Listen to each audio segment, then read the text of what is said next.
Hello,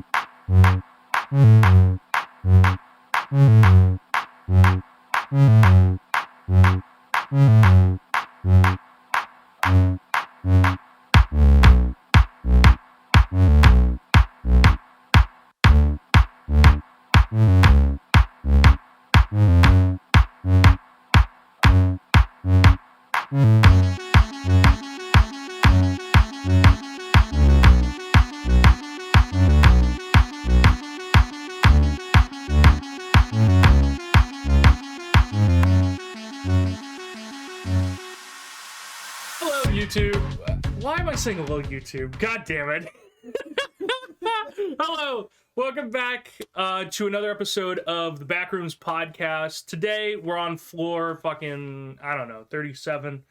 You know, all the bees, they're Minecraft bees, so it's pretty cool. As long as you don't punch one. I made that mistake. I'm still recovering. Oh man, today I have Alex here. Say hi. Hello. Yes, and today I was thinking that we could just kind of start the bullshit and, you know, talk about fucking WarHammer a little bit. Yeah. Because, you know, WarHammer be Warhammering. But before we get into that, right now it is Mario Day. Oh yeah, I got something about that on my news feed. Yeah, it's March 10th, Mario Day, which I don't know how Mario gets March 10th, and, you know, but I mean, I guess it's cool. You know, it's up there with you know, May the 4th be with you, and the Revenge of the 6th as well, and whatnot. So, all nerd talk in 420, I guess. I guess. But on top of Mario Day, there's also a crazy new thing if you have been living underneath a rock for the past, I don't know, fucking year and a half or so, or even two. The new Mario movie is a real thing, and the final trailer came out yesterday or today or whenever, and we have 30 days until the movie comes out. 30? Okay, I haven't even seen... Like 30 about, like less than a month away, basically, now. Okay. You know, like, people are counting the fucking minutes. So, it's, you know, it's gonna be wild. Donkey Kong gets a fire power-up, and he looks awesome. Ooh, nice. Yeah, besides his hands and his, like feet, he looks like he has gloves on, because, like, his hands and feet are, like, white. But like everything else is red and shit. Yeah, and like they added Mario Kart in the thing, which like has been. I love that Mario Kart's canon. so Mario Kart's canon, like fighting Donkey Kong is canon, and I guess technically Smash as well. There's so many like Easter eggs. I literally can't wait for this movie to fucking come out. I don't even know if I'm gonna be able to watch it or get seats or tickets for it now. We should definitely go. If we could go see it, that'd be cool. But I'm sure someone's gonna be recording it somewhere. I'm just excited to see it either way. Or it'll be on. I bet it'll be on Netflix. Really? Netflix, or it'll either be on Netflix or pretty quickly then. Yeah. Netflix or HBO. No, not HBO. Amazon. 100%. Can we buy it to keep? It's your account, so can we? I'm looking at you with puppy eyes. Can we? Can we manage this? Mario? I like Mario. It's my favorite. It's Mario Day. It's Mario Day. Your birthday present. Thank you so much. Yeah, okay. That'd be awesome. Oh yeah, and then it's gonna be my birthday in like 3 days. It doesn't really matter. It's my birthday. I should put a candle and another cupcake or something. Cinnamon. Winston, would you? If only Winston, my little plush crab that's in front of us, could hold it. He winced. But and then not only that, so Mario movie's coming out. That's hype, and like everyone's actually been flipping sides on like the whole Chris Pratt being Mario thing. Actually, yeah, like in the few like voice recordings, in the few like trailers that he's been in, actually he sounds a lot better. And I think maybe Matt Pat had a a inkling of an idea. Maybe he was right about like the Mushroom Kingdom Here We Come meme, like the first trailer when it came out was like the first recording, and they wanted to have a feel of like how everyone felt about Chris Pratt being Mario, and then they were like, no, you got to do this way. Maybe, and maybe they changed. Maybe, but like recording all those lines up until like now takes like a minute. You know, if like he wanted to re-record lines. Then again, with the Sonic movie, they just completely. But that's the thing, right? That's a Sonic movie. Like they had to change the entire character. Yeah. You know, and like framing, like they had to make like new stills. I'm just saying this right now. There was a Tails that looked like the old Sonic. No. That no one saw at a certain point. Oh, that's my right? Like that, like it's an actual thing, or is that like a theory kind of thing? No. Like, well, no. Think about it like this, right? Because it seemed like they were always going to make a Sonic 2. Yeah. Like, especially with the after credits, right? So you have to think like they not only had to reanimate what Sonic looked like, but Tails if they had the whole movie finished. And I think, like, I'm just saying this right now, Tail, like, horrifying. Change, like, that old Sonic into, like, a yellow, like, fox with, like, twin tails. And like, I'm just saying this right now, that definitely was thrown away, cast into the Shadow Realm, where no one will fucking find it ever again. Like I said, that's what they sent to the Backrooms. Is that what's going to be ahead of us? Oh, shit! Oh, no! We gotta we can't find it. He's in the beans. He's matching the yellow color. What is it? I heard rumors about one of these rooms that's just a long hallway that we need to run through, and it's just red. If we see Knuckles in there, I'm just. It's not even like Idris Elba Idris Elba. Oh no, your glasses. It's fine. I can't see without my glasses. Uh-oh. You almost wear Oh, did I hit the? No, they're right here. Okay, thanks. I couldn't even see them. Let me clean them for you. But it's not even like the Knuckles that we know from like Sonic X like movie or the show or even like the movie, but it's actually like the Uganda Knuckles. Oh, yo, Winston saved the glasses again. Winston looks so proper. He does. But look at this distinguished gentleman. Yes. So, yeah, I mean, I think now, either they did re-record it or, like, that was just, like, what they had.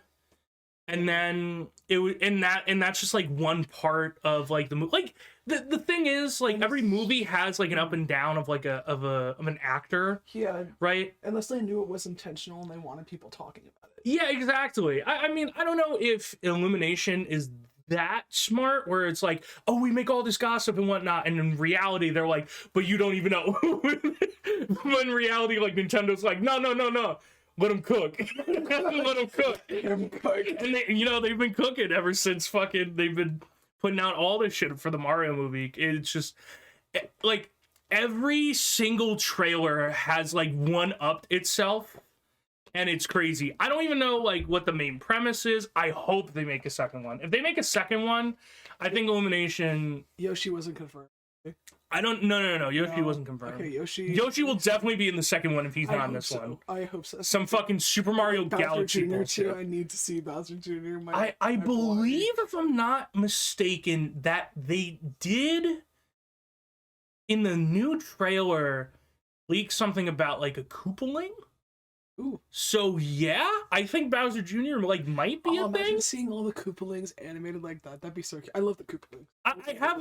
I have a strange feeling that if they do make a second one, it would be a little more heartfelt in the way of like Bowser being like, oh shit, like I couldn't get the kingdom, right? Like I couldn't get the star for the kingdom, but maybe I could get the star for the kingdom, like Peach, you know, and then like our kingdoms can combine, and then like we can rule over everything, right? With like the Koopalings as like the family and whatnot. I think that could be like a good second movie, along with like Bowser being like, how the fuck am I going to do this? And then all of a sudden, fucking Wario and Waluigi like, man. we're here. Wario, you know, some like bullshit. a Sunshine reference too, or like a Galaxy reference. Or there is a Galaxy reference. Oh, there is? In the new trailer. There's a Luma. There's a Luma. Yeah, there's a Luma that, like, he's blue. He's blue, and he's actually very depressing and, like, dark. He's, like, telling Luigi, like, the only way we could leave is with the sweet embrace of death. I know. What? I know. But, like, the thing is, like, he could be, like, one of those pink Lumas in Super Mario Galaxy 1 and 2, where, like, if you feed them enough star bits, or if you feed them enough stuff, they explode. And someone had an idea of, like, what if they explode and create, what the fuck is that track called again? Rainbow Road. Oh. Yeah! Imagine that! Imagine that! It's all coming together. Yeah, it's all coming together. And then, I mean, oh, man, I just can't wait. The Mario movie's gonna be awesome. I remember telling my dad about fucking Jack Black being Bowser, and he was like, what? No fucking way. I was like, yeah, and it's awesome. And he's awesome, so. If we're talking about current things that are interested us before we get into the actual episode, but about Warframe, actually, just for a quick second, I need to say, the Juviri Paradox was confirmed for April, or March, April, yeah. And this has been revealed to us, I believe, since TennoCon in 2019, in person. I think that was the last in-person TennoCon. Oh, really? This year, it's actually going to be in person. Ooh. Which I would love to go. That's on my bucket list, is to actually go to TennoCon, which the name, as it suggests, is Comic-Con, but just for Warframe. Yeah. Which is cool. They have huge cosplay contests, art stuff. You get to actually meet the devs who they go around the convention center. Yeah. It's really awesome. It's in Canada, though, if I'm not mistaken. So. Ooh. Like Montreal, or? I don't know. Somewhere. It's up there. Somewhere in Canada. It's up there. With the moose. With the moose. I'm really excited for the Juviri Paradox, though. They've released an actual official trailer among all their gameplay trailers, but this one, it was only about 40 seconds. Yeah. And I think I sent it to you. I don't know if you saw it. If you didn't, it is essentially, the vibes I get from it are vibes of Atomic Heart. With, you know, how the robots or the things that are not human that have human characteristics, and it's like this opera music or whatever playing while this person does this interpretive dance, and it's a very surreal experience, but it makes sense because the actual open world itself, you are the open world changes based on the ruler's emotions, so like joy, anger, happiness. So that's going to affect everything that's in there. And it just looks incredible. And I mean, you get to ride like a flying dragon horse thing. I don't even know. To fight other dragon horses. I don't know. You say that, and you say that, you said that before, and I said specifically that just the image in my head is those fucking flying things from the first Avatar movie. Yeah. I'm really excited for it too, because I've mentioned this before on other episodes, but I've been playing the game for like 6 years, and I still play the game even now. Like every couple days, I go back to the game, do what I gotta do, and to have another piece of content, I'm like, hey, we eating good tonight. Yeah, and fucking just one-shotting everything that isn't in the void. Listen, it's yeah. We reached the point where I actually got to do the higher level content, like the Steel Path stuff, which is like, it's not just enemies are 100 levels higher than they normally are. I think they're like 125 levels higher. And with 125 to 150, they get doubled health, armor, and shields.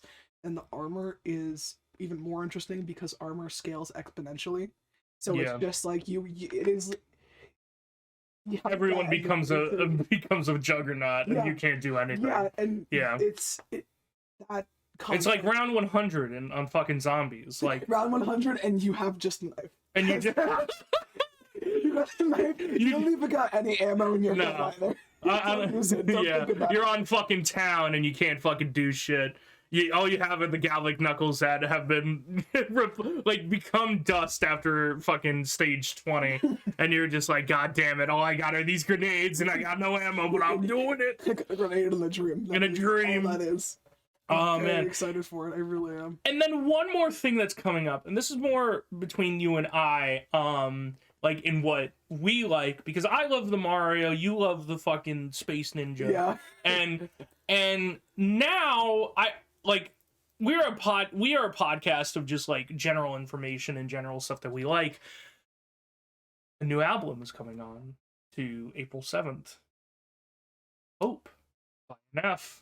Yes. It's coming out. Yes. And if you don't know who NF is, it is time. If you don't know who NF is, I started listening to NF. It was a fucking meme I was looking at on fucking Instagram. Oh, really? Like ages ago, like 2018, I think 2017, and it was intro 3 specifically. And someone someone animated a really good joke of Nate knocking out his fears with like the shovel. And I was like, dude, this song sounds fucking awesome. What the fuck is it? And I just went through his whole discography of music. I don't remember my introduction. I think it was either intro 2 or 3. I don't remember which one, but I think that's one of the intros is where we all started. Oh yeah, 100%. That, and like just me and Alex have been just like literally on the journey with Nate, just listening to his stuff, and like the man doesn't miss. Like he doesn't miss. He makes you feel things that you never felt before, and he makes you question shit that you would have never wanted to be questioned, you know. And he's only talking about himself too. But most of the time when he's talking about like other people and other things, it's most of the time like people who like talk shit and like think they're all high and mighty, and it's like, well, yeah, have you done this? Have you done that? Or are you just saying it now, you know? NF, I would say he's a rapper as well, but he's a fucking artist, truly, by the definition of it. He has a YouTube channel with almost all of his music, 2 songs that came out before his album is coming out, Hope and Motto. And they're both fucking awesome. I would love actually to do like a reaction, or not a reaction, but what the fuck is it called again? I know, like, not an interview, but like a review. Yeah. That's what I was thinking. Interview of like both of them and some other songs. When the actual album comes out, I think that'd be a cool thing. Oh, that would be like, fucking the whole thing. Awesome. I heard Hope, because I have the notifications on YouTube. Like, when Hope came out, I'm like, he's making more music. Praise. But he never said he was stopping. No, I know. He never said he was stopping.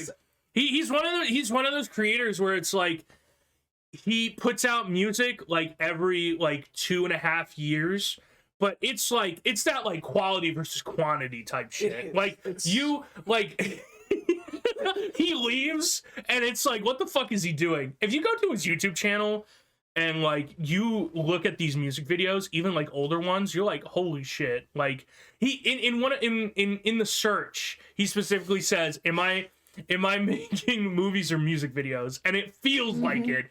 Every single one feels like it's a fucking movie. It's a cinematic experience. Exactly. It's so good. Fucking I can't wait. NF is an amazing artist, and he keeps blowing my fucking mind. And as well as, not only is he a rapper, a Christian rapper at that, all of his music he never curses. And Motto, I was like, wait, hold up a minute. Because he was about to say, I don't give a fuck, but he was like, I don't give a what? And I was like, oh, shit. Oh, my God. Character development, exactly. I mean, no, 100%, because now he isn't wearing all black. He's wearing all white now. Because he found the map to hope, right? Exactly, like in the search. So... listen to it all. Listen to fucking Mansion, Perception, Therapy Session, The Search, Clouds, and Hope is coming out. Yeah. Oh, all of it, please. Because, goddamn it. Dude, like, listen to it, and just, like, there are a bunch of ways that you can listen to his quote-unquote journey, because there actually is, like there... There's a story to it. There's storyline. There's lore. There's lore to this motherfucking man. No, but seriously, like, you can listen to it that way, or you could just listen to all the songs, and like, all of them are like fucking awesome. I don't even know what else to say. Like none of them feel, even all the intros like never feel like the same. Even though they like some of them use like certain like same aspects, you know? Even the hope that goes back to the older songs. It quite literally crashes into the older songs. Oh yeah, it crashes into fucking Mansion. Yeah. And like it uses, I mean the music video specifically, not the song itself, uses the mansion in the background as he's just like going through it. Yeah. And it's just like, oh my fucking god. And him opening the get chills thinking about it. Oh yeah, just oh my god. Fucking that should be another podcast. Oh yeah. Just talking about it now. Write that down. God damn it. So anyways, we are enough of after us, our tangents. After our tangents, watch the Mario movie, play Warframe's Very Paradox, listen to NF. All at the same time. Yeah. Take in all of this media via your eyes, ears, maybe mouth. To each their own. To each your own. Fucking put it all in a Cuisinart and maybe take it up the butt if you can. I mean, if you're into that show. Yeah. Something like that. But today, like I said before, we were going to be talking about I was going to say Warframe again, WarHammer. We're not talking about Warframe, we're talking about Warhammer. We're talking about Warhammer, we're talking about Warframe. We're talking about war. War never changes. Unless it does. Unless it never fucking does. No. Because that's another episode again. Oh my god, us just like ripping into in 2 episodes, specific one episode, us gushing about Fallout 4 and us tearing into Fallout 4 and how fucking dumb it is. But either way, so yeah, we're talking about Warhammer. I personally love Warhammer lore. I don't have any Warhammer games. I don't play the Warhammer tabletop game at all. Although it seems very interesting. It just uses a couple of dice, and you can also like create your own, or you can basically make your own. Jesus, what am I talking about? You could paint your own little minis. You could make your own if you wanted to. It is expensive, and it's a whole 3D printer and shit if you really wanted to. Oh wait, that's what I can get you for your next birthday. What? The 3D printers at my school. I have access to the 3D printers. Oh, what if I just make you a Warhammer? Oh my god, no. I would not. Maybe. What the fuck is his name? No, wait, hold on. I gotta. Fine. The archives. Let me go to Adeptus Ridiculous. Hold on. I'm forgetting his name. He is an amazing character. Hold on. We've brought up Adeptus Ridiculous before, I believe. That Warhammer, yeah. The podcast where was it Bricky and what is DK Diamantes, yeah. And as well as Quite Shy or Quite Shallow. Yeah, they which Quite Shy says fucking nothing. I think she's mute. I don't know if she's I don't know. I don't remember, because there was when I used to watch her Warframe videos, she would never speak, and I think some people in the comments mentioned maybe there was I don't know too much. Maybe she just doesn't want to like be seen and or be heard, so then she can fully like live her life outside of like social media and as well as internet fame and whatnot. Which is fair, yeah. They of course all 3 of them do both Warframe and Warhammer episodes or Warhammer content. Well, they did Warframe stuff in the past, but now because of their new podcast, Adeptus Ridiculous or Adept Adrec is what it's called. They like now specifically kind of just do Warhammer stuff. Mm-hmm. DK also does like on there. He does like what is it called? Like huge mysteries and whatnot. Oh really? Yeah, it's like crazy. He goes into like stuff like there's a guy who like he didn't even hijack a plane, but like he basically like no, he did hijack a plane, and he was like, I need $100,000. Oh. And it was like, yeah, I have a bomb in the suitcase. And like there was no bomb in the suitcase. He lied. Oh. But yet he still got the money, and the mystery is where he landed and where the money is, and if he still was alive. So, Yeah. oh yeah, and like they go into it's pretty Wasn't cool. that it was so funny you said that, I think. The Loki uh uh getting they're showing who he was that person. Oh, I don't even know. So if I'm not mistaken. No. I don't think that's true because in the actual story they were up in the air when he did that. Okay, yeah. Yeah. It just came to mind. I've seen 5 minutes of that show. To be honest, a little overrated, and the ending is kind of Okay. The ending is like I fall in love with myself, who isn't myself. Okay, and moving on. Thanks. Yeah, it's kind of like I don't. Okay, I guess I don't know. And then Marvel has to combine it all, but besides the point. Nemesis Zandrek. Oop. So, oh my god, he is like the best Necron leader.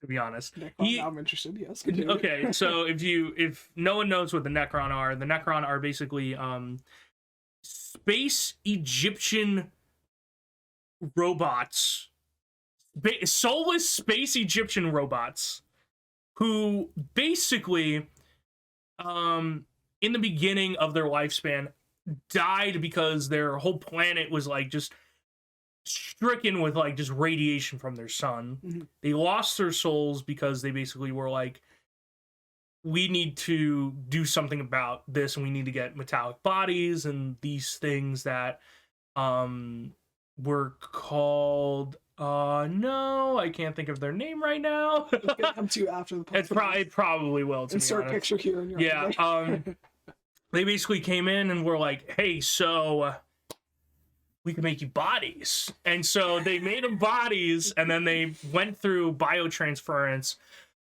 which is basically these huge furnaces. And unless you were like a high noble, your soul got.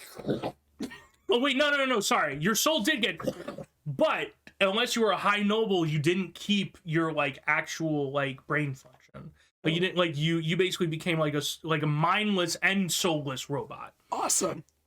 Nemesis Zandrek is a general, so he still has his like ways. There's a bunch of lore to the Necrons and a bunch of lore in WarHammer, but basically, long story short, after biotransference and after they defeated these things called the Old Ones, and as well as the Catan is what they're called as well, who basically took all of their souls because the Silent King was like, yo, so Catan, Pokeball, and fucking took him.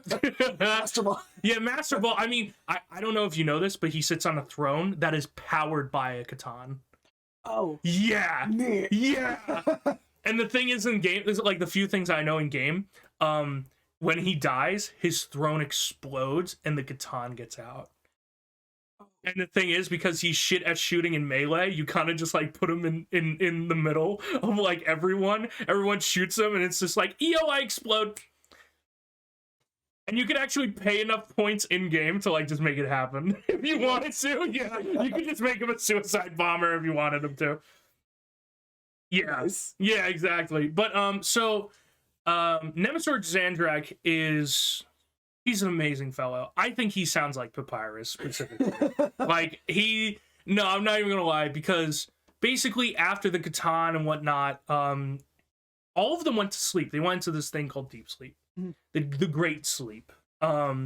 Besides, of course, our man, the Silent King, who, because he felt so bad in what he did to his fellow man, he stayed awake for 60 million years. If you ever have guilt about something, you will never have as much guilt as a Oh no. And he has a perfect memory. Of everything. Is that just happened. like a him thing? Is it because of like 100%? Yeah. like that? He decided to do that. How do you just decide to? What? I don't know. The Necrons are just like higher echelon Necrons beings. they're just those guys. Yeah. and then these fucking bugs showed up Ew. called the fucking Tyranids, and he was like, oh shit, I gotta wake up. I gotta wake everyone up. Banging pots of pans together. Yeah, fucking, let's go. Bugs. Well, and it's like, well, they're soulless, and you know, the Tyranids, these bug things, only eat biomass, and like the Necrons aren't anything biomass, so like, why do they care? Because they're they're just full robot. Full robot. They're like squishy brain. Just full robot. Okay. They got they got Windows installed. Yeah, they got Windows, maybe Linux. So like when you shoot them, is it just the Windows XP shutdown? But that's the thing, and then it starts up again because they have this thing called living metal, and in game you can actually re-roll, and if you roll high enough, they come back to life after they die. Windows XP restart. Exactly. Exactly. And it's like they come back and like and they keep going and whatnot. It's crazy. It is kind of scary. And then you have to realize, right? Necrons fight in total silence. What do you mean? Like they are silent, or they just fight? They fight in total silence. They say nothing while they fight. While they're in like lockstep as well. Lockstep? Like if me and you were to like when you see soldiers like walking in perfect unison. That's silent when they do it. Silent. All of it. Fighting, shooting, hitting something. Just shooting silent. No. I mean no. I mean like they don't go like hi-ya when they do a sword. They just do. Yeah. they just redacted. Redacted. Exactly. They just redact. It's all of that. They're completely silent, and like that's kind of like the scary thing as well, is like they like don't have, they have expressionless like faces and whatnot. But the thing is, after coming out of the Great Sleep, or the Big Sleep, or whatever you fucking want to call it, the Great Depression, some of them get a little fucky in the brain. Most of them, sometimes. Yeah, some of them, you know, kind of become the Tyranids a little bit, where they're like, oh yeah, all life, nah. All life gets destroyed. We evaporate the water on this planet. We kill all the plant life on this planet. Yep. Don't need it. Don't need it. We don't need it. We're done with this. Overrated. So some of them they get a little hacked where you know, they get this thing called the flare virus, and they kind of crave human flesh, even though they can't eat because they're robots. So they just like kill and just try and eat, and there's and the thing is they'll drape like the flesh on them as well. Oh yeah, God. Oh yeah, and you thought the Tyranids were scary. What the? Oh yeah. I did not know this. Oh, and like a bunch of other stuff, but it can. Oh, don't worry. It can get worse in 40K in general, not just the Necrons. More than 40K is that. Don't worry, it always gets worse. It always gets worse. I mean, literally, the slogan is like in the year's future, or no, in the future where it is all out war all across the galaxy, awesome. Basically. But our boy Nemazor Zandrak is, I guess he kind of got the good slice of the pie, because he isn't evil. He isn't like, he doesn't have this the flare virus. He isn't like one of these like destroyer cults, I think they're called. He just has robot dementia. What? So he thinks that he's still a flesh being. From like the Necron tier, what they were called like when their planet was getting blasted with radiation from their sun. Oh wow. To the point where he still tries to eat and drink. Even though like he doesn't have a fucking mouth. I'm just hungry. And it's just mashing. Ah yes, the steak and potatoes. Rub on face. It's like I gotta wash. He goes to sleep. He watches, like he takes like showers, basically, yeah. And he's like one of the smartest like generals out there, actually. Okay. Yeah, like there's almost no general that can even understand like what he's doing. And I don't mean that in the way of like orcs, where like you can't understand orcs because they're fucking orcs. They don't even understand what they're doing. They're just having fun, right? Like, Sure, for a good time. like he just like does things in such a way where like you don't even know if this is the real assault, if he's going in the back and like depleting like you in the back lines, or if like or if it's the true assault and this is all of them, or if like he's holding back, whatnot. But the thing is, he's also very honorable to the point where like if he wins, he doesn't just kill like, let's say your general. He's like, no, like I'm taking you. And like you become a prisoner of war, and he feeds them. And like there's this whole story where he has like this huge banquet after like this fight, and there is a space marine there from the White Claws who, long story short as well, excuse me, take like Mongolians and space marines. Oh. And like that's basically what they are. They're super fast. They have like a bunch of like these jet bikes and shit that they just like go around and whatnot. And they're also kind of like the same idea of like they're very honorable. They don't like to fight because it like brings terror or whatnot. They just like to fight. Okay. Like to the point where if you don't hear them revving their engines, you will hear them laughing as they're fighting. They're really cool, actually. Oh, wow. They're really cool. And that's the thing, like, their whole shtick is not only that, but that they're unknown. Because they're very, like, they don't like to flaunt their stuff. Just, like, a bunch of stuff. But basically, they were there, and,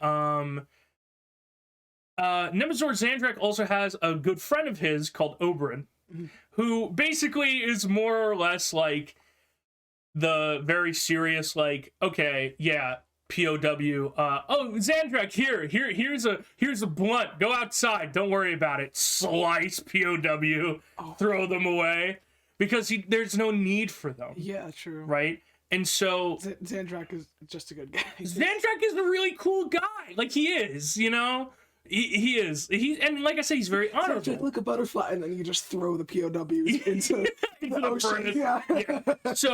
So he like makes this huge banquet for them, like this breakfast banquet, and he's like, yes, give me a sec. I have to clean myself before we continue with this. And like he leaves, and everyone there, and it's basically like they have like an unsettled alliance of like, okay, we have to get the fuck out, because it's not only like a space marine, it's also if like an Eldar as well is there, and like a Tau somebody, and they're all like, okay, we gotta fucking leave. And Oberyn's like, yo, we gonna slice. But the thing is, like, they're all very well trained, and they actually like hold their ground a little bit.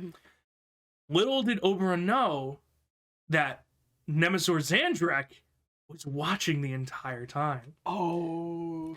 And Zandrak came up, and he was like, everyone, you stood up to Oberyn. That is valiant. You may leave.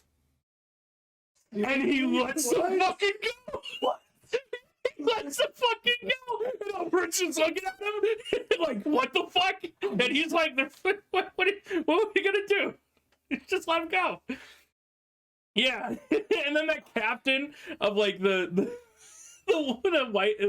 white scars basically went back, and they were like, what the fuck happened? And he was like, I don't know, but we're putting him in this tome where basically we're gonna hunt him the fuck down. Yeah. And it's like, but my dementia Necron old guy, he's really cool, and I love him so much. Oh man, let me see if I can get a picture of Nemazor Zandrak.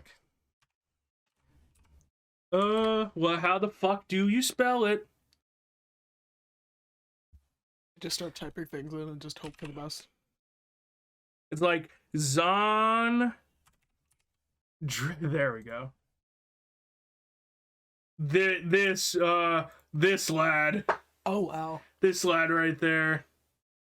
I don't know if that's Oberyn behind him.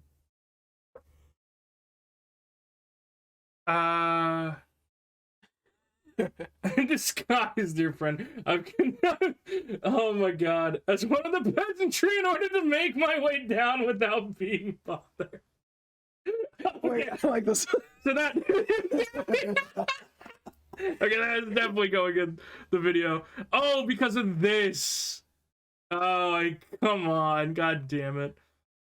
That's peak. Yeah, Nemesis Zandrak is fucking awesome. So I'm guessing that is Oberon in the back there. Just like no, murder. Zandrak's like, no, friend. No, friend. You may leave. And they look awesome, They too. really do. They really do. That really is him dapping a little bit. And then when the Goku and Vegeta do. Oh, when they do in the middle of them doing the fusion, yeah.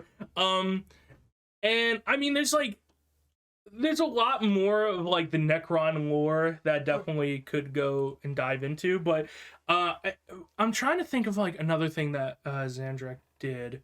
I'm kind of so there is a line where he's fighting orcs where like he just thinks that like they're peasants covering themselves in green and acting like just like complete maniacs, and he's like, Oberon, what is going on here? What, do they think that they could just get away with covering themselves green? Well, here's the thing. We are going to beat their ass. And then they do. And then they fight, and then they do, because Nemesis Zandrak is just fucking awesome. And Oberon is just like always there. And the cool thing about in-game is actually if you ever need Oberon to go back to Zandrak for like a free turn, you could just teleport him anywhere. Just like if literally if he needs it, just like you called, sire. Yes. That feels like disturbance in the force. You're right. Oh my god. Do you have any questions about anything? Not that I've said, but like maybe stuff that I know a fair bit, but I've been talking a lot. So, in another episode, I don't know if it was a couple episodes ago, we covered Blood Angels, which are... I don't know if it will come out. That's the only thing. Yeah, I forgot we lost the footage when we were running through the backrooms levels. Anyway. Yeah, we were running away from the fucking demons. The tail spawn. The tail spawn. We brought up Blood Angels. Yeah, Blood Angels. So... I'm a type of person who really likes vampires and all that mythology, and when I asked, are there vampires? I was like, hell fucking yeah. WarHammer, because of course there is. Yeah. So, in case that footage, whichever we lost, did you want to go over Blood Angels again? So, Blood Angels are, they are of a man named Sanguinius. I don't know if I can... So, this is Sanguinius. Yeah, you're right. This is Sanguinius. No, this is Sanguinius. This is also Sanguinius. This is also Sanguinius. Beautiful man. Alucard, hello? I know, right? So, basically, how the Blood Angels came to be, what they are now after the Horus Heresy is... Horus Heresy is a whole fucking thing. That needs like 7 episodes. I mean, I'm not even gonna lie. Like the build up to the Horus Heresy for fucking Adeptus Ridiculous is literally like 3 or 4 episodes. Oh wow! Beforehand, and there's like 3 or 4 episodes after explaining like everything after it, like the aftermath of it, and like other things that happen, like the fall of Cadia. Rest in peace. Truly rest in peace. And you know, I'll actually talk about that a little bit if we got some time. So, long story short about this as well, Horus, who was a very good boy turned bad boy turned really good bad boy, he fucking was like, hey, father, you a bitch, and you haven't been telling us anything, so I'm gonna like uprise. And so basically he got a few Primarchs to come in and just wreck shop on like the Salamanders and like 2 other legions I'm forgetting of right now, and just fucking destroy them. And then he was like, I gotta go see father, and Sanguinius also went as well. The thing about this though is they met up and they started to fight, and Big E, or Big Emps, or however you want to say, the Corpse Emperor, came to see Horus killing Sanguinius. And that is specifically what is happening in this picture. Sanguinius on the ground, Horus up here, and this right here is Big M's. Got it. And this is like such a good panel. This is actually shown like a lot. Like official art? This I want to say so. I actually don't know if it is. But this is like used everywhere. Yeah. This, especially like trying to look at Big E and whatnot. Yeah. So the thing is that when this happened, there was almost like a shockwave of like emotion that was sent out through like the entire band of Blood Angels. And every Blood Angel basically was like, who the fuck killed Dad? And Father, no. Father, no, Father, no. And was this as he's dying or as he dead? like right after he died, Right like this after, okay. huge like fucking like just brainwave. Okay, yeah. And as The highest people deserved. started, yeah, and as people started to fight in the Blood Angels, they started to become more aggressive. Mhm. And then this is when they people started to kind of realize, because they act like chaosy, like they see everything as Horus. Oh. They see everything when they get into this like Black Rage or Dark Rage or Blood Rage or however it's called as an enemy and as Horus, and they see like in their mind it's not just Horus, it's literally Horus killing Sanguinius, and they are there noticing it. Ooh. And they're like, Father, no. And like because of that rage, they just go all out slaughtering everything. Thinking that's Horus. Everything. Okay. Fucking friends, family, trees, random shit. Toaster. Just keep swinging. Just keep swinging. Just they see everything. And because of this, a lot of other companies actually see or a lot of other Space Marines see them as like somewhat chaosy, even though they are not chaosy, they are for the Emperor. But they can't. There has rarely been, like, you could probably count on one hand, the amount of like people who go into a Blood Rage and come back out. Like do they end up dying with it because of the rage, or are they killed, or yes. okay. Like it becomes to a point where like they'll figure out there was one called like Death Company, and that was the image that we saw beforehand. Yeah, Death Company. And basically what the Death Company is basically when they get to a certain point of Blood Rage, mm-hmm. they send the Death Company out just to slaughter and to die. And if they don't die, they kill them, because like there's no way of coming back. There's no saving. There's no saving them. They just have to kill them. So is the Blood Rage? It's okay. So we've established it's something that they can't come back. They're just stuck. They're just stuck, and it is inevitable. It's not like when you become basically not Primarch. Jesus, when you become a Space Marine of the Blood Angels, like it is a thing that they know that will happen. It happens to everyone. It even happens to fucking that isn't a picture of one of them. Of I think that's it. This is not a Space Marine. This is a oh man, I'm forgetting its name right now. Man, I can't. Titan or something. No, it's not Titan. Titans are huge. Okay. Titans are like skyscrapers shit. Okay. Yeah, and it's not a knight. Knights are like small buildings, like probably like 3-5-story buildings. Dreadnought. Okay, here we go. Okay. So that so sorry. So this is a dreadnought. Okay. And basically what a dreadnought is, right? So Space Marine, right, is about 7-8 feet tall, right? Ooh, big boys. And the thing is, sometimes, you know, Space Marines can be outsmarted and can be outclassed and can die. They can almost die as well. And this is where, even in death, I serve the Imperium. And what they go into is basically a coffin that's in the middle of this. Oh. And they serve as a dreadnought to continue fighting for the Imperium. Now, here's the thing. Blood Angel dreadnoughts can still go into Black Rage. Or into Black Rage or into Blood Rage. So that's why there's a Death Company dreadnought. Yeah, that's an army. That is Oh, what is that? yeah. It's horrifying. Oh yeah. So how do you like take that thing out of blood? Like, what do you do? Is it just stuck? You just let it go. You just let it go. You just let it go. It's like Beyblade, let it rip. Yeah, exactly. Like there's no turning back on that. There's a whole army of blood, like the size of New York. You just drop that one thing there, and it's like, all right, go for it, bro. Oh my god, it's fucking crazy. So it's just stuck in a blood rage. Like it just stuck. Is there anything that would like outclass that?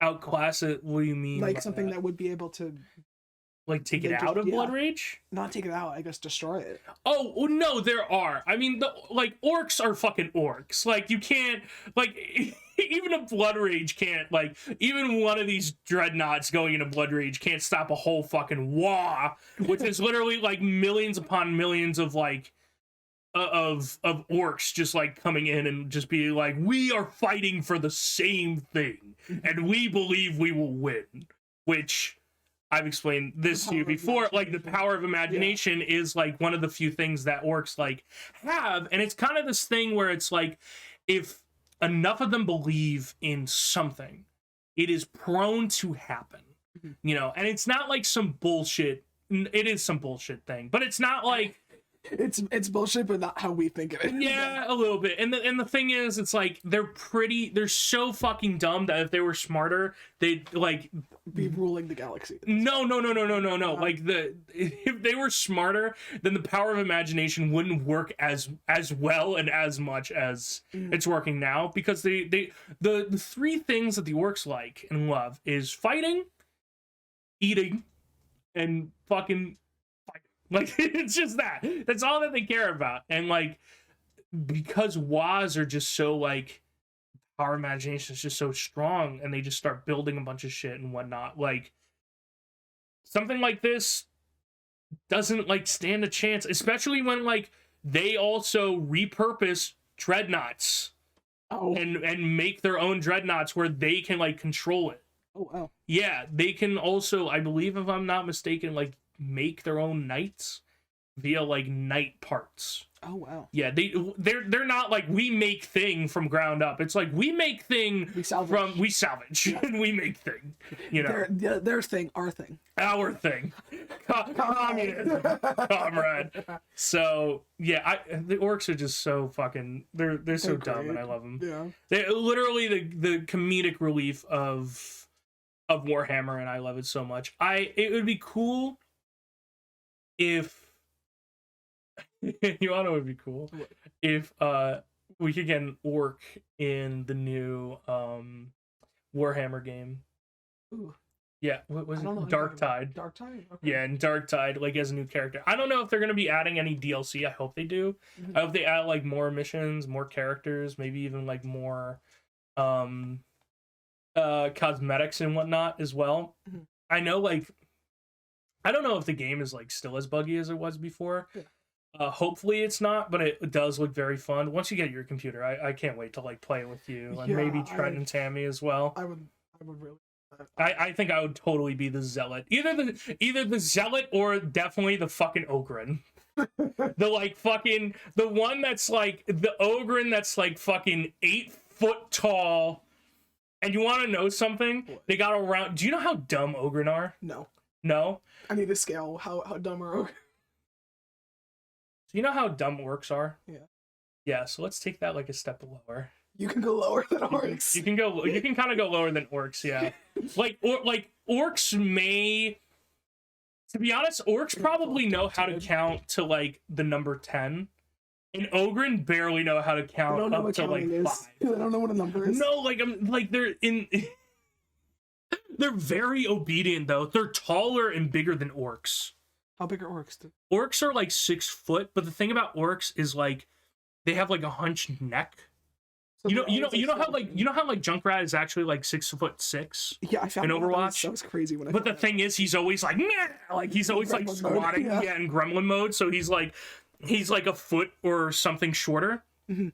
Like orcs could be like 7 foot, but because of that, they're like just so like hunched and small. Mhm. Like they're more like 6 feet, you know. But like Ogryn are, to be honest, like maybe even stronger Ooh. than orcs, to be honest. And like they're also vicious to a certain point, but they're so dumb to the point where like your Ogryn in game, he throws a box of grenades. He doesn't throw a grenade. He doesn't even pull the pin on one of the grenades. Because you want to know what he was told? What? He was told, take this, the box of grenades, and throw it at the enemy. I mean, So he takes it and throws it at the enemy. he's so right, but he's so wrong. They're given shotguns, and you want to know how they're taught? You squeeze this, boom. Aim at what you want to shoot. And like most Ogryn, like their names are like one syllable, like Thud, Rock, Blood, Oh wow, Todd, maybe, you know, Thwack. Bud, Thwack. No, like I'm serious. Yeah, no, You know, gotcha, yeah. versus like you have fucking Gadskill Grot Urok Thraka, the war boss, who is an orc. And he's the biggest and baddest orc of them all, to be honest. So, I mean, I'm just saying, like, but how they get around that in the game is like they actually have a brain enhancer that they put in the actual forehead. You can actually see it in the Ogryn, where they can have conversations. Now, of course, there's a stipulation of, does it really enhance their brain so much where like from being like, yeah, boss, I gotcha, so like having like an actual conversation, meh. But the thing is, they thought about it and they were like, no, we actually do have to do something in this game where like that makes sense, because like everyone has their own unique like voice lines and whatnot.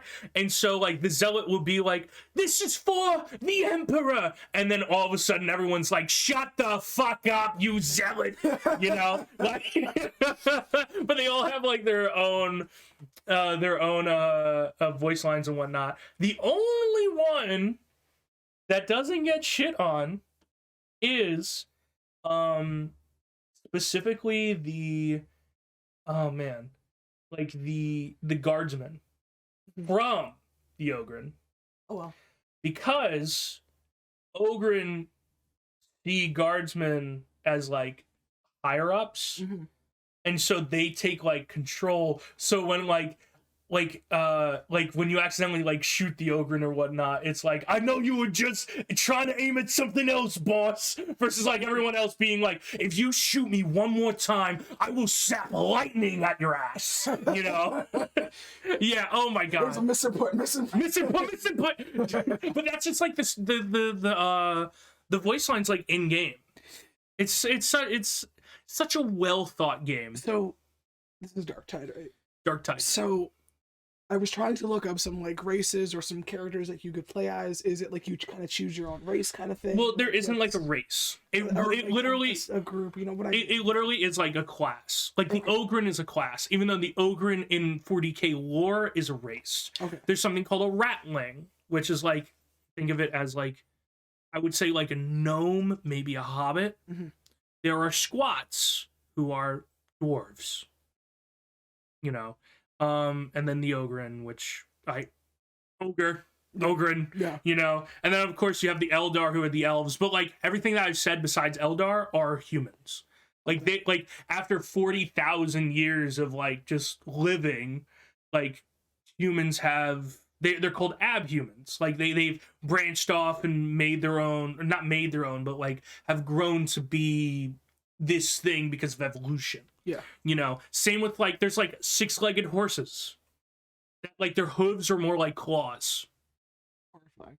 Yeah, let me see if I can get it. It's like, yeah, man, that's horrifying. Let me show you a picture to traumatize you more. 40k. How do you spell horse?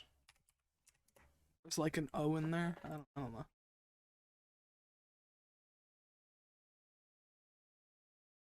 Well, no, that's wrong. You gotta probably specify That's wrong. 6 legs. Like that is a little right. That's wrong. What the fuck? Type 6-legged horse. No, not 6 legs, but like they actually, I might be bullshitting on that, but like, Just do with claws. hold on. Click it up on my phone, no problem. Warhammer 40k horses. This. Disgusting.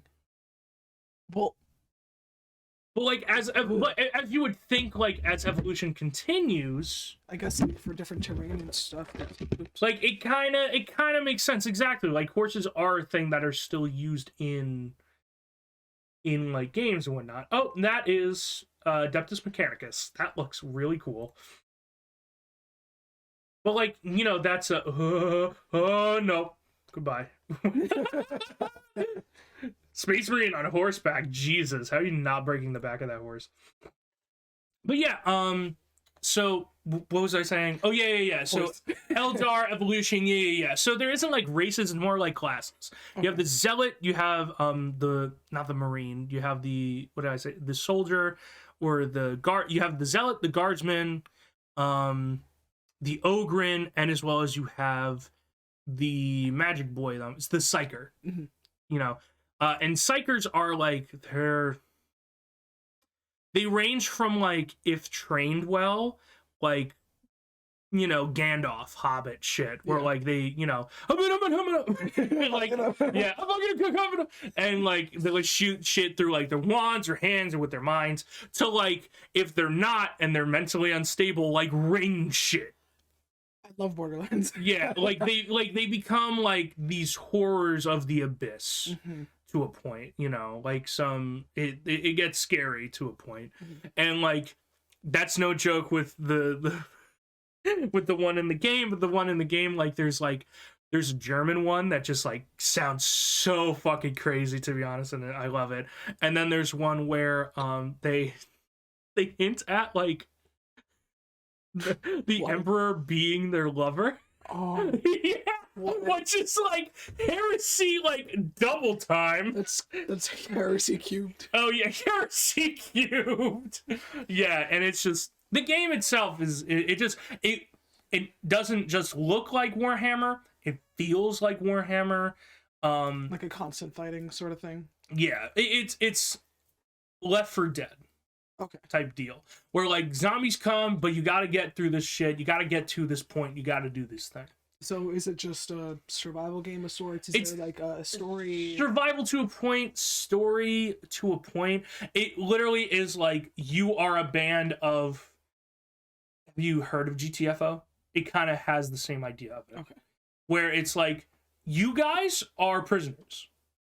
And we're sending you down here because we're not getting any reinforcements in any time soon, and we need people to fucking start clearing out this city. Is it a gameplay loop, like a kind of round sort of deal, or no? It's not like Call of Duty zombies, but it is like Left 4 Dead zombies, where it's like you go through this area to go to like the next area for the mission and whatnot to like continue, and then you get to like the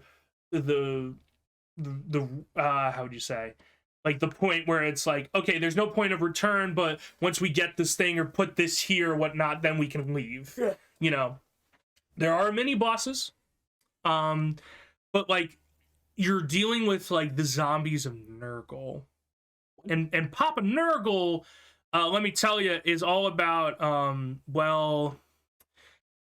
decay and like necromancy sort of. No, I mean, maybe. Here's the thing, right? Like, he is a chaos god. Okay. He is one of the 4 chaos gods, right? You have Nurgle, you have Nurgle. Wait, no. You have Nurgle, you have Khorne, you have it's been a minute. You have Nurgle, you have Khorne, you have Tzeentch, and you have what the fuck is their name? Slaanesh. Okay. Slaanesh. You know, the one that got death fucked into the existence? Yep. Yeah, Slaanesh. So, and Nurgle is kind of like, they kind of all express their own, like, four horsemen of the apocalypse, right?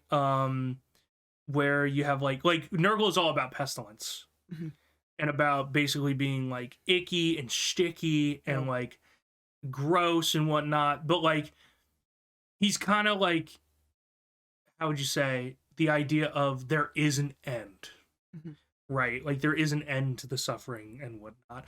Well, Tzeentch, he's just a crazy motherfucker where he's about change. And the thing is, like, change isn't always good, but it's not always bad. So, yeah, all the Chaos Gods have, like, their own little, how would you say, like side of the coin, right? They're not always bad, they're not always good. Do they do bad shit? 100% of the time. They probably do good, like a balance sort of thing. But like there's a good side of them and bad. Like Khorne, he's about killing. Yeah. Like, but he's also about like brotherhood, and he's also about like honorable battle, right? And Slaanesh is, well, Slaanesh is as much as sex is like shown a lot. Slaanesh is more about just like in general like excess like peak emotion, right? It's not about like love, it's about infatuation, right? It's not about just like pain, it's about like oh man, like terror, you know. And I can't think right now, what's it called when you torture someone? Yeah, there we go. Yeah, pain, torture, stuff like that, to the point where like there are some Eldar that do believe in Slaanesh, and they kind of prolong torture for about 100 years of a person. Just about 100 years. Yeah, they make them into couches and lamps and whatnot. Yeah, it's bad. Like I said, like the Necrons, you might think it's bad, but it gets worse in general in 40K. Welcome to Warhammer. It gets worse. Welcome to Warhammer. It's bad down here. Don't worry, it gets worse. It gets worse. Here's a postcard. 100 years of torture. Go ahead. Yeah. Well, welcome. I was just remembered. So, yeah. So they fight Nurgle. They fight the hordes of Nurgle, but they don't fight like Nurgle Space Marines, which are like a huge different thing, because in reality, if like Nurgle truly was there, you'd be like you'd be exploding from both ends. Like that's how bad it would be, and you would basically be like, Nurgle, please stop, Papa Nurgle, please, and he'd be like, will you be a good boy, Timmy? Yes, I will. Okay, and then turns you into like one of the zombies, you know, and then that's it. I mean, you don't feel it anymore, but you're a zombie now. That's cool. Welcome to the army. Yeah, welcome to the army. We have free cookies, but you can't taste them. You're also mindless. Good luck. Yeah, good luck. See if you can find them. we hid them somewhere in this room. I was actually going to talk about Cadia a little bit as well, because Cadia is like, we're going a lot of places here, but Cadia is like, I love specifically Guardsmen, because Bricky made me love them. But not only the Bricky, it's very underdog story-esque, because the Guardsmen are just normal dudes. And like, I think a lot of people forget that. Like, Guardsmen are just normal dudes with las guns, aka flashlights, and grenades, and tactics. And like, the only reason why they win, the only reason why they don't just like die out at all, is not only because of tactics, but because of their number. Right? Like, a las gun, yeah, is a flashlight in the sense of Warhammer 40K, even though it can melt stone, even though it can break concrete and all that stuff. Like, there's just a bunch of stuff in Warhammer that just like overpowers the flashlight. But that's just one of them. What about 100? 100 of them shooting at this. What about 1,000? Oh. What about 100,000? Because here's the thing, we're talking about 40K, right? Yeah. This isn't just about Terra. It's about the entire galaxy. Yeah. So the idea of like, when I say like the Imperium has 1 million worlds, 1 million. That's not an exaggeration. Like, it's a little bit. It's not an exaggeration, right? Now, of course, Warhammer doesn't really know, or Games Workshop doesn't really know numbers that well.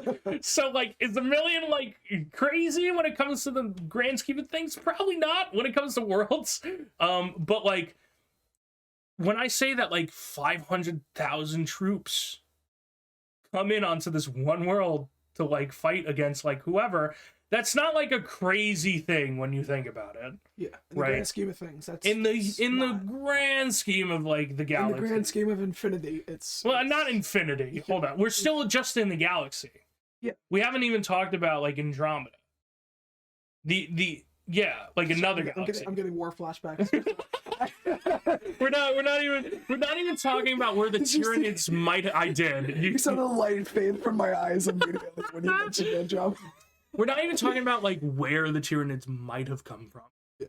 Because like that's also the whole thing about the Tyranids is like when you look at the Tyranid force and the major hive fleets that are all like Goliath, Behemoth, Jormungandr, all like names that are like holy shit, like Hydra, you know, like these huge tendrils of fleets. They all come from different points in our galaxy, and like the left side, the right side, what we would know in up and down. Like we're being enclosed around, and the kind of the whole idea of it, or what people are theorizing is, is there nothing left of the universe, and this is just it?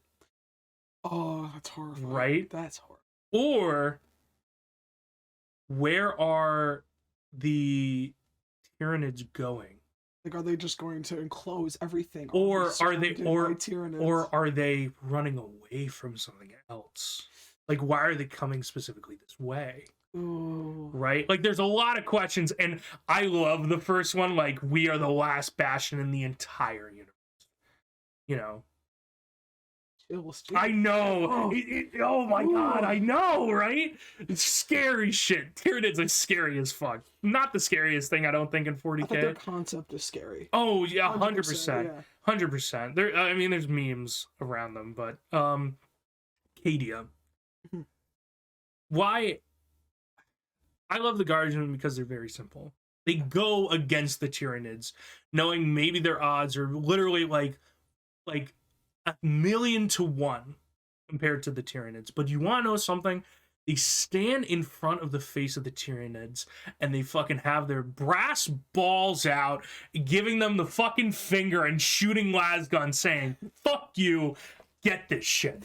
Run it. Right? And that's the thing. They don't care. And like,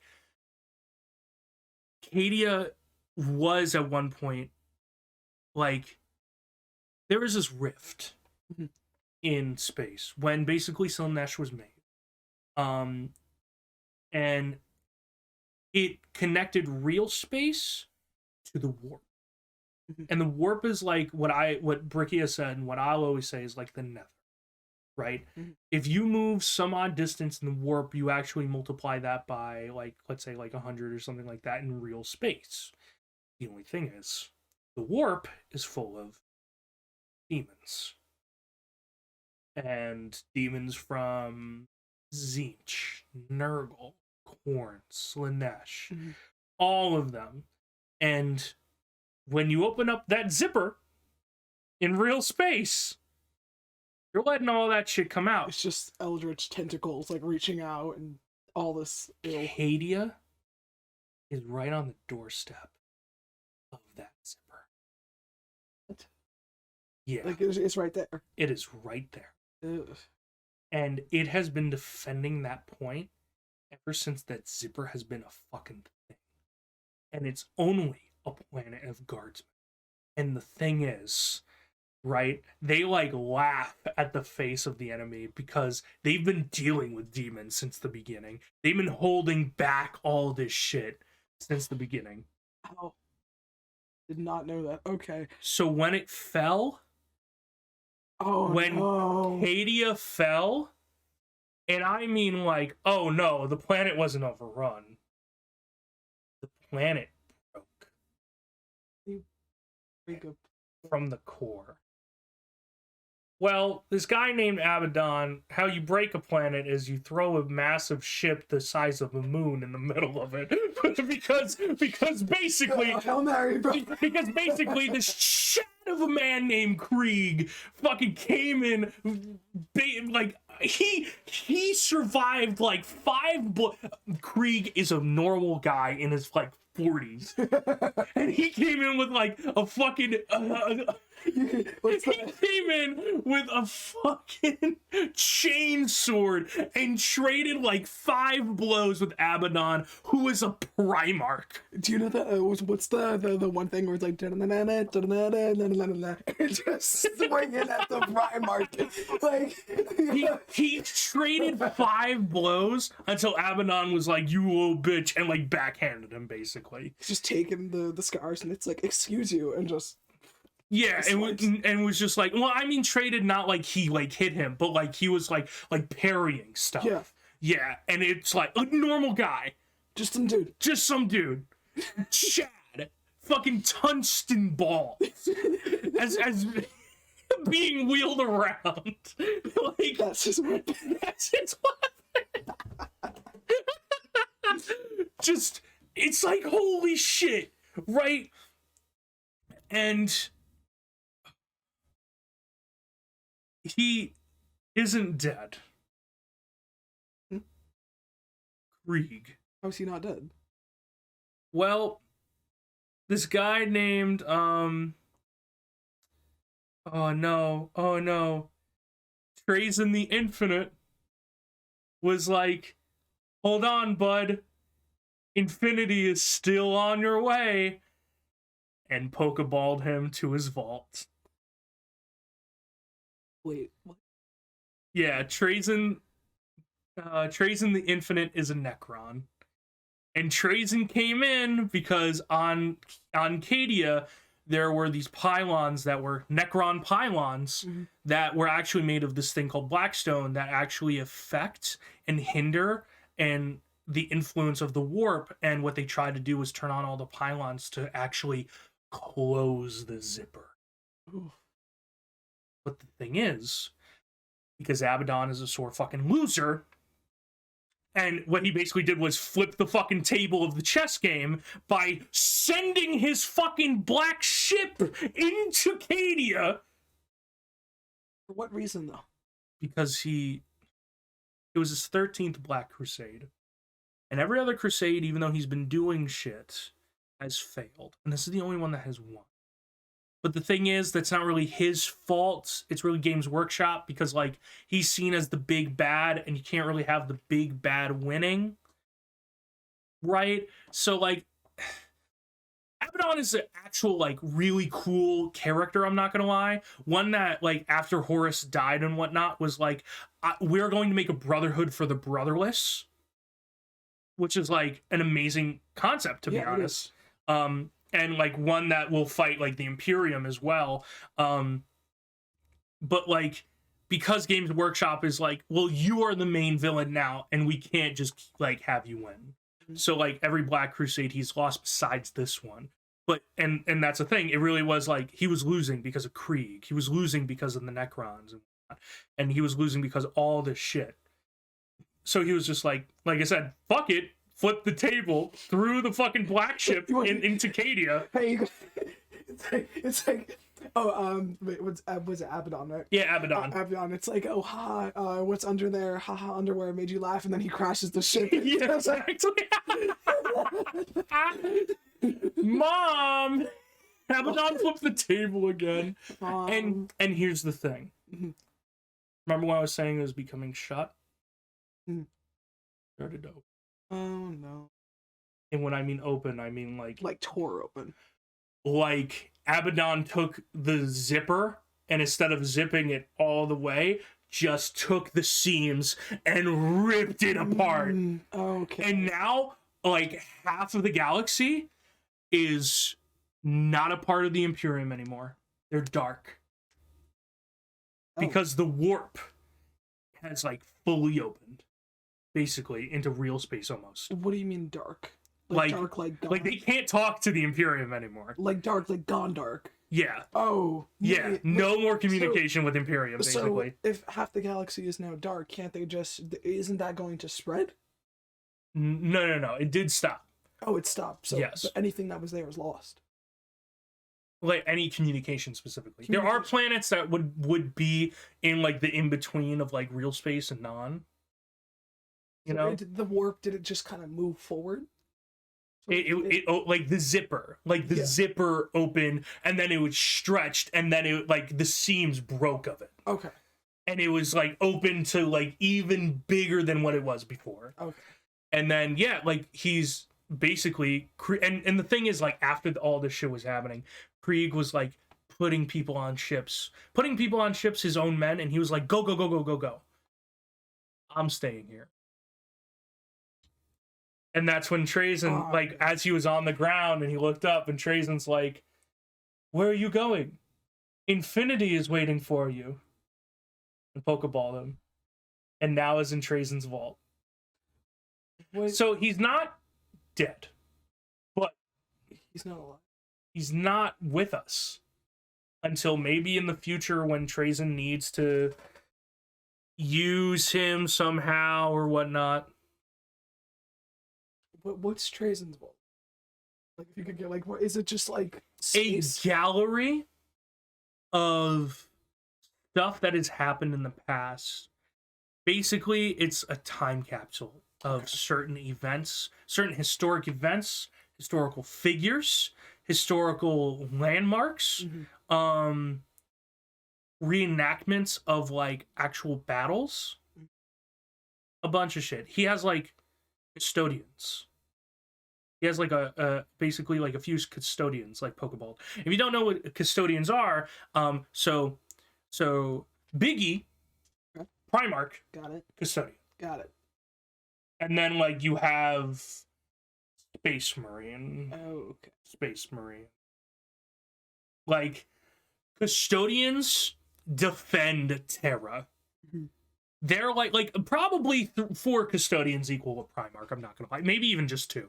Like custodians are strong as shit, and they're like almost as big, if not bigger, sometimes than like Primarchs.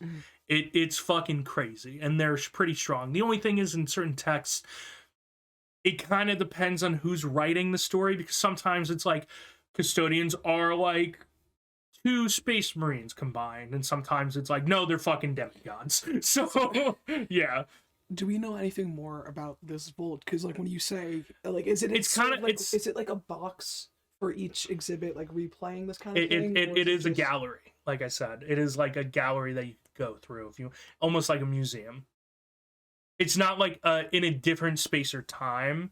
It literally is like it is a thing. Like if we wanted to, like the Liberty Science Center, if we wanted to go, we could go and pay our ticket. I want to go see that man. Yeah. I want to go see him. The Chad, the legend. But and like yeah, Trazyn the Infinite is just like, mine. Thank you. Well, I mean, if Krieg's, I guess, alive.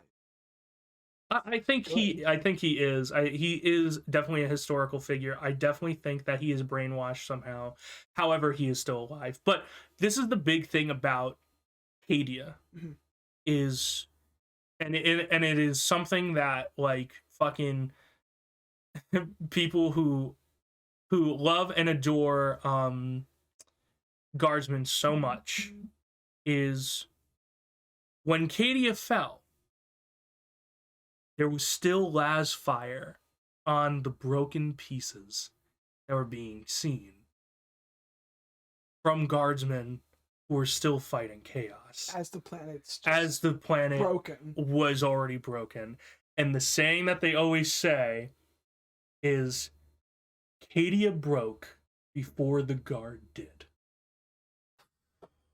I know, man. And like the thing is, it's somewhat of like a meme that is like said everywhere, but like just getting into like Warhammer 40k, it's like when you hear that story of like, and trust me, listen to Bricky explain this story of Cadia, because it's like fucking insane, like what just happens with Krieg and whatnot, and like just like how do you DK said it perfectly himself, like how do you not just like shout that from like the rooftops being a fucking guardsman player? The planet broke before the guard did, because that's exactly what happened. They kept fucking fighting as like it was slowly being like torn apart in space. Like, man, dude, that's so good. And like there are some other like characters like Commissar Yarrick, who he had a fucking claw gauntlet like that the orcs made, and like a really shitty laser eye. But the thing is, he was Gagskill's Uruk Thraka's or Gaz's like rival, because, well, Gaz always saw him as like better than him and that he couldn't beat him. And because Gaz is like the biggest, strongest orc, and because of the power of imagination, that's just what they believe. And so there's no like winning against Yarrick. Oh, wow. Yeah. And so like because of that, they also believe that like his laser eye actually works when it fucking doesn't, but it does because of the power of imagination. And literally like Gaz says, like, I hate all of these puny humies. Besides old Yarrick, he knows how to fight. You know, like some shit like that. So yeah, I mean, do you have any questions about Warhammer anymore? I mean, there's a ton. There's a lot of questions. There's a lot of questions, and we could probably go into like another stupid Warhammer talk if I ever wanted to be honest, about like something specific maybe. Oh yeah, I do have like a couple things on mind, but okay, this can be like a yes or no answer. Are there werewolves as well? Ooh. Or cryptids? I'm interested in either or. I mean, definitely there are cryptids, I have to say, when it comes to, but like maybe in like more of like the 40k-esque-ness, like a rogue psyker being like almost like a Wendigo. Just like, and crazy as fuck, and having like magical powers and shit, right? There are the Space Wolves. Space Wolves. Who are they are a Space Marine Legion. Who like, well, they were mixed in a little bit with wolf DNA as well. So they have so they have like actually like sharp teeth. And the thing is, Space Marines actually like, they can't get drunk because they can't get poisoned. Because they have something that just like filters out poison like that, you know. Like multiple organs. They have like added organs. They have like 3 lungs, they have 2 hearts. You know. But the thing is, the Space Wolves, being basically the Space Marine Viking variant that they are, found a super fucking toxic, poisonous like mushroom plant thing, and have like fermented it into something where they can get drunk on. Like, I shit you not. Like, that is a thing. Oh, yeah. I as I've heard, nothing really. There is like, no. The darkest of all the Space Marines. I can't think of their name.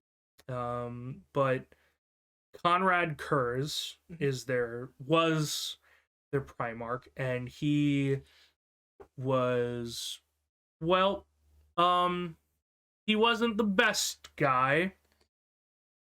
He did a lot of things, a lot of bad things, and on his world, basically, he maimed, and there were people who wanted to kill him, and they sent out people to kill him, and they came back with their eyes plucked and with basically their mouths still open, being able to say the Night Haunter. Yikes. And that is it. That's it. And that is it. He is the Night Haunter. He was the Night Haunter on his world. And as years went by, like, all crime went to zero. Because he would take it upon himself to stop it. Oh, wow. In any means necessary. Any means. They're called the Dark Lords. Dark Lords. And like, they're also not good people. It is Like the R word, extreme. like R word Ew. people. Ew. Yeah, because No, ew. because the thing is, it's like It's horrifying. it's horrifying, yes, but the idea of it is like he would get people like to become space marines, like kids, and they would be part of like mobs and mafias and like gangs and whatnot, and become space marines. And there are like a few books actually out there that have that I'm forgetting the name, but like are Night Lord like centric. Do they talk about that R word? No. Is it dark? Fuck yes. But like it actually is very interesting to see like some humanity in these people who like really were just dealt a bad hand with a really bad person, because he was able to like see the future, but he was only cursed to see the bad most of the time. And because of that, he was always he always saw himself as something evil. And so instead of like facing the noise and being like, no, I can choose, at the end when he was killed, he was like, this is my vindication. Like, this proves that I was always meant to be bad. Yeah. I'm trying to take this seriously, but you say that and my first thought was a mind. I mean, it's very much like kind of the same idea, but like instead of later on becoming good, like he becomes bad. And like Big E kind of like isn't a good dad, because Big E was like, yeah, just keep doing what you're doing, keep terrorizing shit, because literally like they would get planets under the Imperium like that, because it would be like they would rain down like corpses of people who like oppressed them, and then the planet was like, yep, That's all. That's all I needed to see. Like papers. flayed bodies. That's horrifying. Oh yeah, it got bad. It gets worse. It gets worse. Welcome to Warhammer. It gets worse. Here's some eye bleach for you. Lovely. Yeah. I mean, oh my god. There are still factions that I really haven't really talked about, like a lot of the Tyranid stuff. There is like a cryptid Tyranid. That there's a Tyranid called Old One Eye, and Old One Eye was basically shot in the eye, and was never like seen again until like basically these scavengers like went into this ravine, and like almost like the Thing like found Old One Eye like completely frozen. And then they were like, oh, we're gonna sell this. And then of course they put it in a warm environment, it defrosted, it began to like reconnect with the hive mind. Like what was last like shown in the hive mind completely slaughtered everyone. Oh. And just started slaughtering. And then another guardsman hit like a 1 in like 1 millionth shot back in its eye again and killed it. Like its other eye? The same eye? No, the same eye. Okay. But the thing is, after that, Old One Eye is seen on different planets. Oh. At different insane times. So, like, Old One Eye is out there. Somewhere. Old One Eye. Yeah, is he with us? Is he with the bees? Is he hiding amongst the bees as well? But I mean, yeah, there are, and of course, like, Tyranids themselves are cryptids in general, I guess. But you also have to think about it like this, right? Only, like, armies and the Space Marines know about Tyranids. Like, people living on Terra, normal people like you and me. No idea. If you know about them, they're probably invading your planet. Meaning, like, you have, like, 0.1% chance of surviving. It's like you can't to get be off, honest. you're done. Yeah, I mean, you know, like people yeah. know like the orcs, but like barely do people know about like the Necrons. Oh, if you know about the Necrons, you're probably one of the lucky few. I'm just saying this right now. If you're living on a regular planet and you see a Space Marine, get off that planet as Like soon as fucking immediately, possible. family, friends get them. Oh yeah, Run. oh yeah, because it could mean something's coming, you know. And we haven't even talked about like the best, like the goodest of all good boy Space Marine legions, the Salamanders. They're awesome. Salamanders are awesome. They're like they're completely black, have complete red eyes, but they're like the nicest Space Marines. And they're like they're also like the biggest Space Marines. I want to see the good boys. They look like, so they wear all green. I personally don't like it, but this reminds me of Doom Guy a little bit. I don't know if I could. Oh wow. Now I know they look scary, but they're actually like one of the nicest. They're one of the few Space Marine legions that actually are allowed to go see their families still. Oh wow. Oh, they can't see their families? Like they're just Space Marine, that's it? Nothing else? Yep. Once you become like a Space Marine in like almost every single Space Marine like legion and whatnot, like that's it. You work for the Imperium. So they can't. So what about these guys then? No, they can go back and see their parents and be like, "Yeah, Mom, Dad, we went on this crusade and whatnot." You know, like they get chances and whatnot. Their Primarch, I'm forgetting his name. Vulcan. Thank you. This man, I believe this man, he is, the thing about the Salamanders as well is that they are the biggest Primarch. So if I were to do, or sorry, they are the not the biggest Primarch, the biggest Space Marine. So if we were to do a Space Marine like height chart. So this is somewhat of a meme, but this is Big E, and this is Vulcan the Primarch. Oh man. And then this is like Rogel Dorn Primarch, the Custodians. And then this is the Astartes. So these are regular Space Marines. Got it. And then in general size, Rogel Dorn here.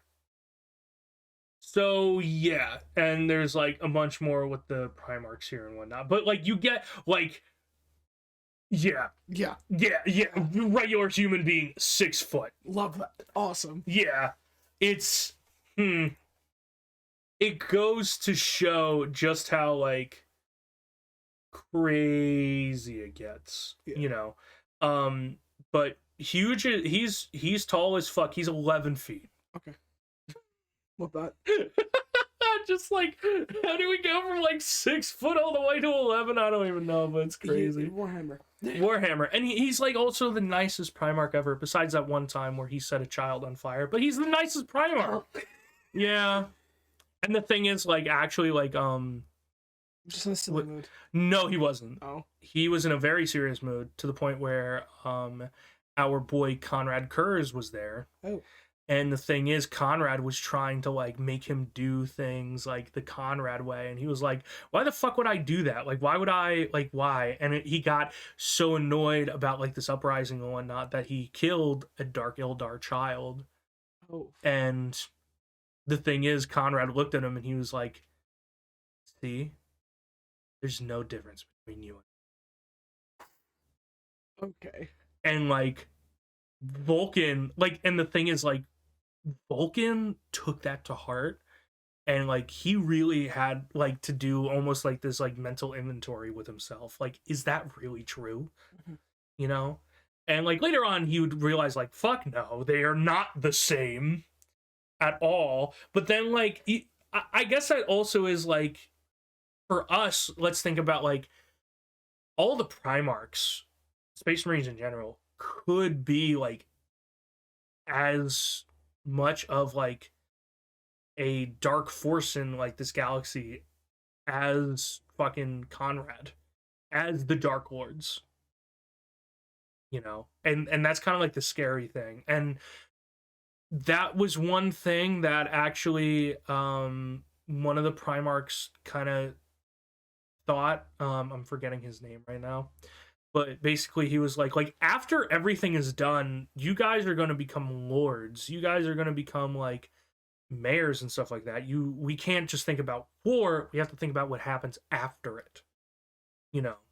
And I like that. I like that, you know, a little bit of juxtaposition. There's more beyond fighting. There is more beyond fighting, exactly. And I love Vulcan because also Vulcan, kind of, he's something, I hate him and love him. He's this thing called a perpetual, which basically means that he can't die. Like he keeps like his atoms will keep rebuilding. Mm-hmm. And he was captured by Conrad Kurz after the Horus Heresy. And a lot of things was done to him. He was flayed alive. He was sent out into space. There was things where it was like he would hold chains, and there would be like civilians in front of him, and he was the only anchor from like something squishing them. And like, yeah, he could probably hold it up for like a few days, maybe a week, but like he was still like the thing that made them die, right? And like Conrad just tried to get into his head, tried to take him apart, you know, but he kept his wits. There was a part where he was like, what am I even doing? And then that was when the Big Emps was like, my child, you are safe and you are good. Like in his mind. And that's when he was like, fuck Conrad, I'm not going down that easily then. Mm-hmm. You know? And then they got into a big fight. They went into a maze. Conrad went into the maze. He baited Conrad to go back into this maze and go into the middle and like fucking to like show him where the end is. And there his hammer was a WarHammer. And like that he said the thing. And he said the thing. and like it was a teleporter. And basically Conrad was like, you can't teleport out of here, this and that, blah blah blah. And like Vulcan's just looking at him and he's like, yes, you're right. I'm still stuck in this place and I still can't get out, and you're still the smart one here. But you're forgetting one thing.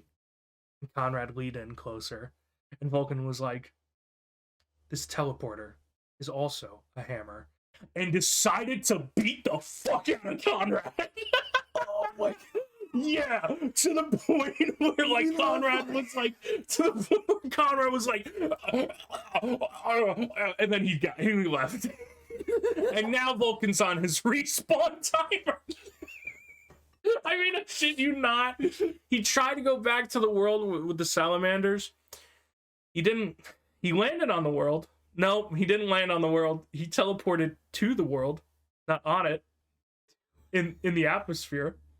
And like he came down like a fucking hot meteor, and he was vaporized. And now he is on his respawn timer, and we're waiting for him to come back if he ever does. I don't know if he will. The idea of a perpetual is kind of stupid because basically it means like no matter what would happen to Vulcan, he would just come back. Okay. But maybe this is just Games Workshop being like, we don't know what to do about that, so we're just gonna keep him dead until we have an idea of like some stupid mechanic is bullshit. Yeah. Where like it takes it away somehow. Or when he came back, like he got destroyed so much that like he lost the idea of like perpetuability. You know, which I think actually that could be a cool idea. But he's like, the story of him and Big M's actually being like a good dad is really good. But I think I'll save that for next time.